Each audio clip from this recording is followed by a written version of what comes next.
In the third year of her arranged marriage to Lu Ziyan, he proposed separate bedrooms. His reason: I have too many surgeries and an irregular schedule. I don't want to disturb you. She nodded quietly, watching his cold, hard back as he moved to the guest room, clutching the pregnancy test report in her hand.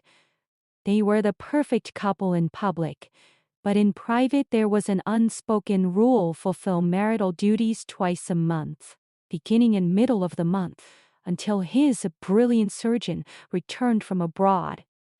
He began to break promises frequently, even spending entire nights at the hospital, claiming he had a difficult surgery. When she went to find him with a signed divorce agreement, she was in a car accident. Waking in the hospital, she heard his inner voice: my Suzu, I are finally awake. You scared me to death. On the way home from recording an audio drama, stuck in traffic during a sudden rainstorm, she saw a news push: prodigious surgeon Lin Qingwan returns home, grateful to mentor and senior Lu Ziyan. In the photo, Lin Qingwan stood beside him, smiling brightly. Then his text arrived: department dinner tonight to welcome Qingwan back. Won't be home. She turned off her phone. Distracted, when the light turned green, she stepped on the gas and was hit head-on by a truck running a red light. Waking in the hospital. She saw him by the bed, haggard and panicked. She heard his voice in her head: thank God she's awake. Just a minor concussion and some fractures. If anything happened to her, I wouldn't be able to go into surgery again. Who was speaking? There was no one else in the room. She hadn't heard him speak aloud. Yet his voice was clear in her mind: it's all my fault. Why did I go to that welcome dinner? If I had been with her, she wouldn't have been in an accident. The next afternoon, when she could get out of bed, she told him, Dr. Lu, we should keep our distance at the hospital. Although she had always been attracted to him, the divorce was imminent. His brow furrowed. He said he had neglected her lately, but he had needs too. His fingers touched her cold hand through her hospital gown, gently wrapping around it. Her face flushed red. On the day of her discharge, she went home alone. He texted that he had arranged a trip to an island she had mentioned wanting to visit. She declined. During her freshman year of college, she often watched him play basketball with the medical school team. To get closer to him, she took a difficult pathophysiology course just for an excuse to ask him questions. Then Lin Qingwan arrived. A brilliant freshman, his junior fellow apprentice, soon his most accomplished. Qingwan confronted her. Senior only sees you as a friend. I plan to join the same hospital as him after graduation. Stop using studying as an excuse to get close to him. Later, at a gathering, her friend said she had been single all this time, waiting for someone. On the fifth night, she slept in the recording studio. He appeared at the door. Have you forgotten you have a husband? Do you plan to sleep here forever? Pinned on the sofa, breath mingling. She finally understood what he meant. Her face red, she responded. He whispered, don't suddenly ignore me like that again. She began to feel unsatisfied with their marriage being just a business arrangement. Could it become real? Could he possibly like her just a little? On the night of her discharge, he texted that he was stuck in emergency surgery. She went to the hospital to surprise him. Standing outside his office, she heard him say, a marriage without feelings is the most stable.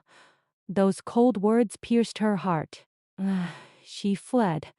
She didn't hear his colleague's next line: come on, you're already in deep yourself. She cried in the bathroom. She had mistaken his sense of responsibility for love.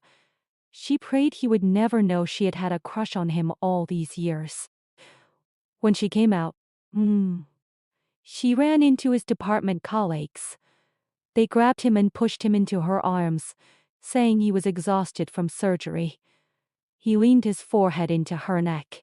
Tired. Did Suzuai come to pick me up? Amid their teasing, she softly said yes. Then she heard his inner voice: this was a good idea from my colleague. Her shy face is so cute. Can I make up for the 2 times we missed? Driving home, she tested him. Are you really tired? Maybe we should still sleep apart tonight? He said no. But when they reached home, his phone rang. Lin Qingwan. She asked him to meet her at a restaurant near the hospital. She got out of the car and went upstairs alone. She texted her best friend King Won was going abroad and had called him late at night. Her friend replied, calling a married man at 1 a.m. Even if she's his first love, you're married. That's mistress behavior. And is she really his first love? He was super attentive to you in college. He even said he was single.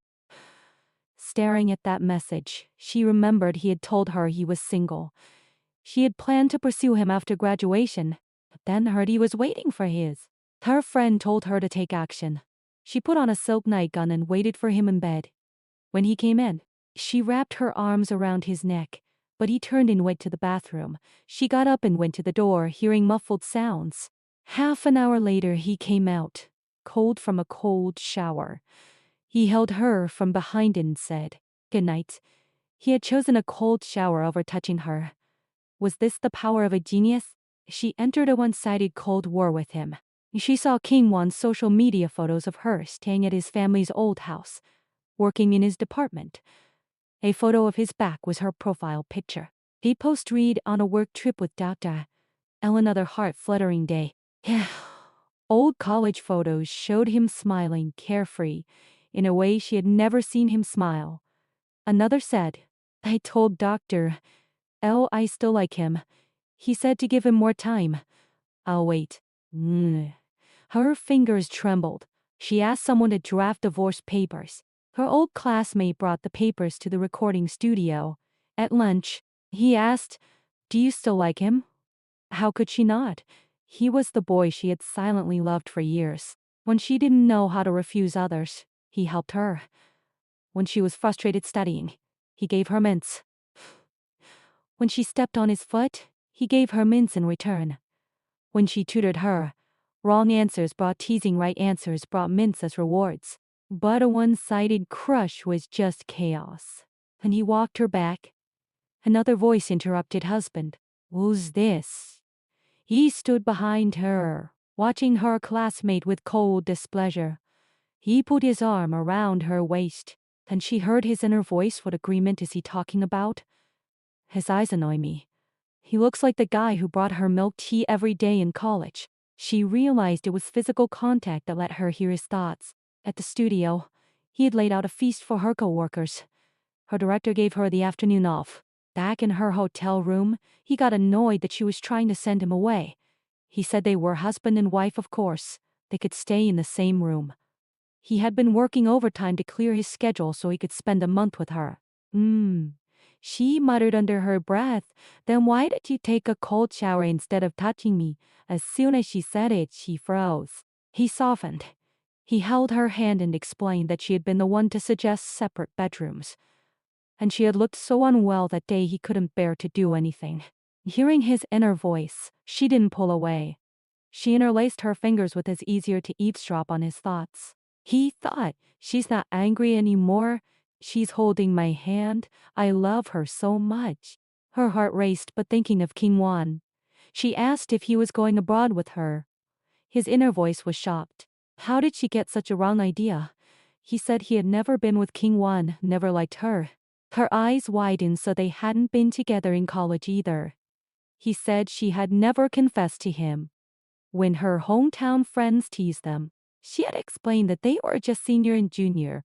At that moment, all she saw was King Won acting coy and telling people not to tease them. Anyone would misunderstand. She showed him King Won's social media. He frowned the whole time and said he had never said those things. Then he looked directly into her eyes, his gaze burning. "Shen Hu's Ui. Lucy Hin has loved you for 7 years. I love you. I love you. Shen Su's Ui." She pushed him into the bathroom. Leaning against the wall, she covered her burning face and smiled uncontrollably. Then she remembered the divorce papers. She took them out and tore them up. He appeared behind her, "So that's the agreement. If I hadn't come today, you would have handed me this and divorced me." He calmed himself down quickly. "I didn't know you cared this much about me." He smiled brightly, then kissed her, his possessiveness overbearing. Later, at the family home, King Won explained he had never liked her. He had just followed instructions from the family elder to take care of her because her dying father had asked him to. King Won said, I envy you. The person you likes you back.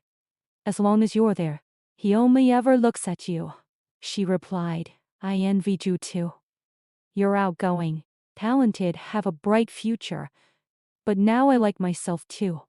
Being introverted is fine. Her brother told her that he had liked her for a long time. On her graduation day, he had been there, held back by her brother from bothering her. The arranged marriage had been his idea. He had approached their father. It would only happen if she agreed. She had gotten what she wanted all along. In the final chapter, her friend asked for advice about physical intimacy.